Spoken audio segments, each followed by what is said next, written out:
നിങ്ങളുടെ ഫേവറേറ്റ് സീരിയലുകൾ ടിവിയിൽ വരുന്നതിന് മുൻപേ സൺ നെക്സ്റ്റ് ആപ്പിൽ കാണാം. ഇനി എല്ലാവർക്കും മുൻപേ കാണൂ. ഇപ്പോൾ തന്നെ സൺ നെക്സ്റ്റ് ആപ്പ് ഡൗൺലോഡ് ചെയ്ത് സബ്സ്ക്രൈബ് ചെയ്യൂ. പത്മമ്മയുടെ അടക്കം എല്ലാരും നിർബന്ധിച്ചു. പക്ഷെ വേദ മുറിയിലേക്ക് പോയത് എന്ത് പറഞ്ഞിട്ടാന്നറിയോ? ഞാനിത് അഴിച്ചു കളയില്ല എന്ന് പറഞ്ഞിട്ടാ. അത് കൊള്ളാലോ, വല്ലാത്തൊരു മാറ്റമാണല്ലോ അവക്ക്. ഓരോ അനുഭവങ്ങൾ ഉണ്ടാവുമ്പോഴാ സർ മനുഷ്യര് മാറുന്നത്. ഇതിന്റെ തുടർച്ചയായിട്ട് അമ്പലത്തിൽ ചെന്ന് ചില പൂജകളൊക്കെ ചെയ്യണം. ഞാൻ വേദയും കൂട്ടി നാളെ അമ്പലത്തിലേക്ക് പോട്ടെ. താൻ ചെന്ന് വിളിച്ചാലേ തന്റെ കൂടെ അവൾ അമ്പലത്തിൽ വരുവോ? ഇനി സംശയമുണ്ടോ സാറിന്? സാറ് കണ്ടോ, ഞാൻ വേദയും കൊണ്ട് അമ്പലത്തിൽ പോവും. ചടങ്ങുകളൊക്കെ വേദയെ കൊണ്ട് തന്നെ ചെയ്യിപ്പിക്കും. എല്ലാവരും എല്ലാ കാലത്തും ഒരുപോലെ ആയിരിക്കില്ല സർ. വേദക്കിനി മാറ്റം തുടങ്ങും, അതെനിക്ക് ഉറപ്പാ. വിളിക്ക്.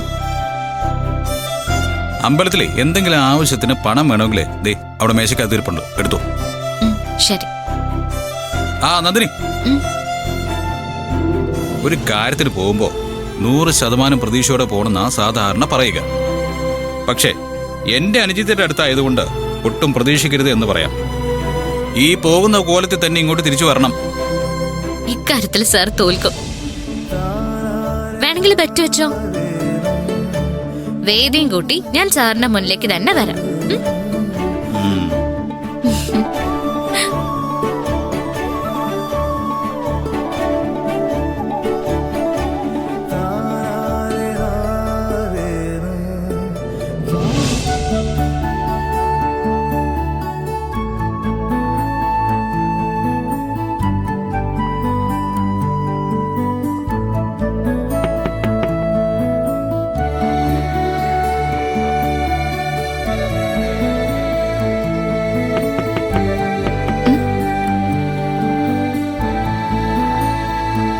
എന്താ അത്?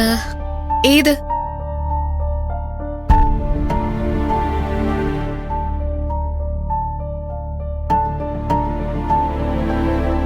ആ കയ്യിൽ കെട്ടിയിരിക്കുന്ന വഴിപാട് പണം നാളെ ഏതെങ്കിലും ദേവീക്ഷേത്രത്തിൽ പോയി ഭണ്ഡാരത്തിലിടണം. ഓ, ഇവിടെ അടുത്തൊരു ദേവീക്ഷേത്രമുണ്ട്. നമുക്ക് നാളെ രാവിലെ അവിടെ പോയാലോ? എങ്ങനെ? ഞാൻ നിന്റെ കൂടെ അമ്പലത്തിൽ വരണം? കൊള്ളാലോ നിന്റെ ആഗ്രഹം. അല്ല, ചടങ്ങ് ചെയ്യണ്ടേ? പിന്നെ ചടങ്ങ് ചെയ്യണം. അമ്പലത്തിന്റെ ഉമ്മറത്ത് പോയി നിന്നിട്ട് ദാ ഈ നിൽക്കുന്നവളാ എന്നെ രക്ഷിച്ചതെന്ന് എല്ലാവരോടും വിളിച്ചു പറയണം. അല്ലെങ്കിൽ ഞാൻ പറയേണ്ട കാര്യമില്ലല്ലോ, അത് നീ തന്നെ പറഞ്ഞോളൂ. മമ്മി നിന്നോട് പറയുന്നത് ഒന്നും നിനക്ക് മനസ്സിലാവുന്നില്ല അല്ലേ? എന്റെ ഏട്ടൻ, അതായത് സൂര്യ, ഇവളെന്റെ ഭാര്യയാണെന്ന് ഞങ്ങളെ ദേഷ്യം പിടിപ്പിക്കാൻ വേണ്ടി ഇടയ്ക്കിടയ്ക്ക് പറയുന്നുണ്ട്. പക്ഷേ അതുകൊണ്ട് നിനക്ക് ഈ വീട്ടില് എന്തെങ്കിലും അവകാശം ഉണ്ടെന്നോ ഞങ്ങളുടെ മനസ്സിൽ എന്തെങ്കിലും സ്ഥാനം ഉണ്ടെന്നോ തോന്നുന്നുണ്ടോ? You are just A servant, ഈ വീട്ടിലെ വേലക്കാരി. ഒരു വേലക്കാരിയുടെ കൂടെ ഒന്നിച്ച് ക്ഷേത്രത്തിൽ പോവാൻ മാത്രം ഞാൻ അതപ്പതിച്ചു എന്ന് നിനക്ക് തോന്നുന്നുണ്ടോ? അയ്യോ, അങ്ങനെയൊന്നും പറയരുത്. അത് ദൈവനിഷേധാണ്.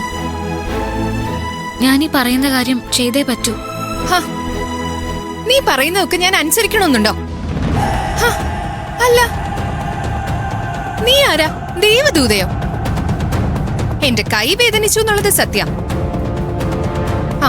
ഇപ്പൊ അത് മാറിയിട്ടുണ്ട്.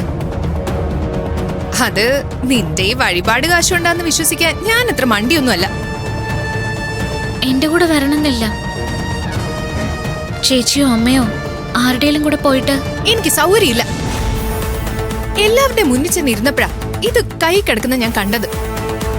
അതിനു മുന്നേ കണ്ടിരുന്നെങ്കിലേ ഞാൻ ഇത് വേസ്റ്റ് ബിന്നിൽ ഇട്ടേനെ. അയ്യോ വേണ്ട കുട്ടി, ദൈവദോഷൊന്നും പറയണ്ട. വിശ്വസിക്കുന്നവർക്ക് ഇത് പ്രധാനപ്പെട്ടതാ. ഞാൻ വിശ്വസിക്കുന്നില്ല. പ്രശ്നം തീർന്നല്ലോ. ദേ, ഇതെന്താ ചെയ്യണ്ടേ അത് പറ. ഇങ്ങോട്ട് തന്നേക്കൂ. എന്താ വേണ്ടെന്ന് വെച്ചാൽ ഞാൻ ചെയ്തോളാം.